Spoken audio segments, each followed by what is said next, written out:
Solve the quadratic inequality and then write the solution set in interval notation. The quadratic inequality that we have is 2x squared minus 3x, which is less than or equal to 5. So let's take a look at this. Before we can do anything, we always need to make sure that we have a 0 on the right side of the inequality. And so in order to do that, we need to subtract 5 to both sides. So when we subtract 5 to both sides, now we end up with the quadratic inequality of 2x squared minus 3x minus 5, and that's going to be less than or equal to 0. Okay, so now the next step is to find the interval boundaries.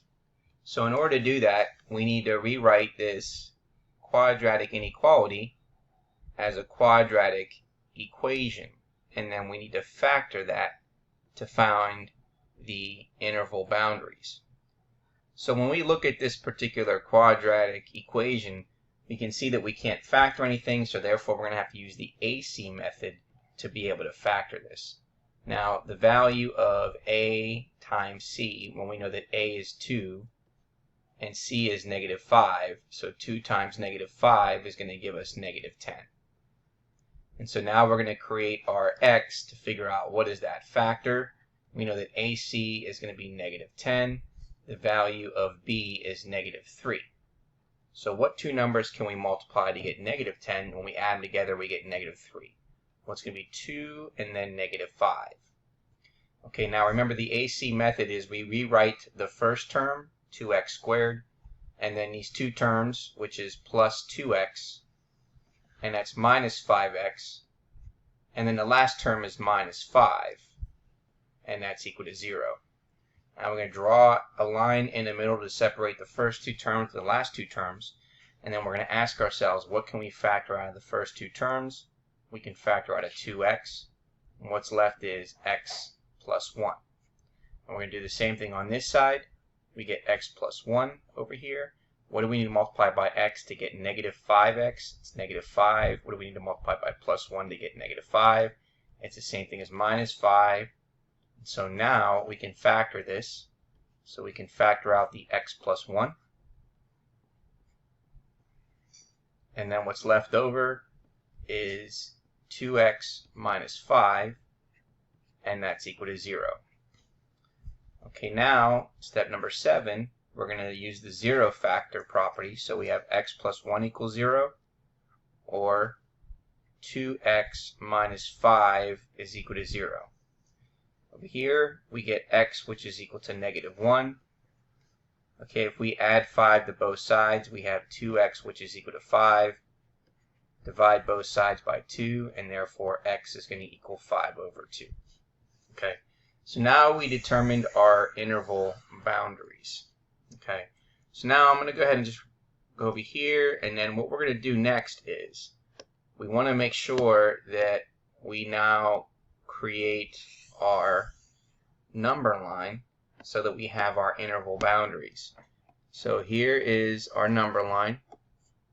We have 0, we have negative 1, and then we also have 5 over 2. So we have interval 1, interval 2, and then interval 3. We know we're going from negative infinity to positive infinity. We know that this interval here goes from negative infinity to negative 1. Interval number 2 goes from negative 1 to 5 over 2. And then interval 3 goes from 5 over 2 to positive infinity. Okay, and so now what we're going to do is we're going to find testing points to determine whether it is true or not. So let's take a look at interval number 1. Okay, we can choose negative 2, since negative 2 is in that interval, and then we're going to plug it into the interval for the quadratic inequality to see if this statement would be true. So we have 2 times negative 2 squared minus 3 times negative 2 minus 5. We want to see if it's less than 0. Well, negative 2 times negative 2 is positive 4. Positive 4 times 2 is going to give us 8. Negative 3 times negative 2 is positive 6. And then that's minus 5, which is less than or equal to 0. 8 plus 6 is 14. Minus 5 is going to give us 9. So is 9 less than or equal to 0?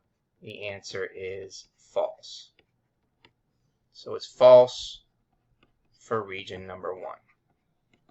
Okay. Now let's take a look at region number 2. The number we can easily pick is 0. So therefore x is going to equal 0.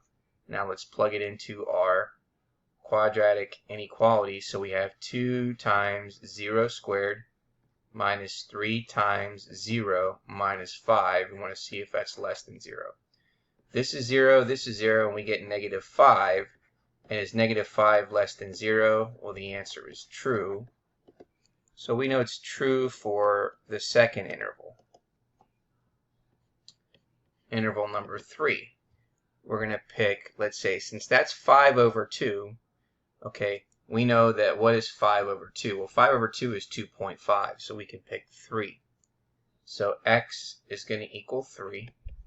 So we have 2 times 3 squared minus 3 times 3 minus 5. We want to see if that's going to be less than or equal to 0.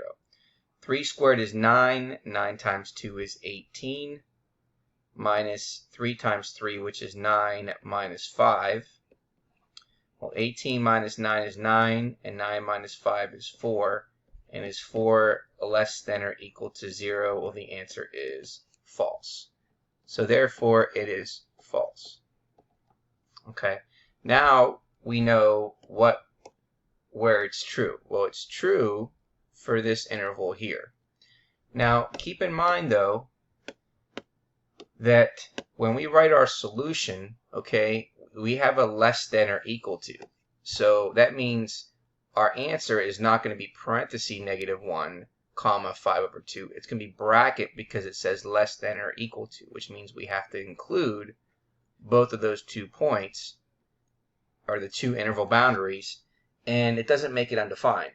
So therefore, this is going to be our solution. Let's go ahead and put that in there. So we know the solution set is going to be bracket negative 1, comma 5 over 2 with a bracket. Check our answer, and there is our result.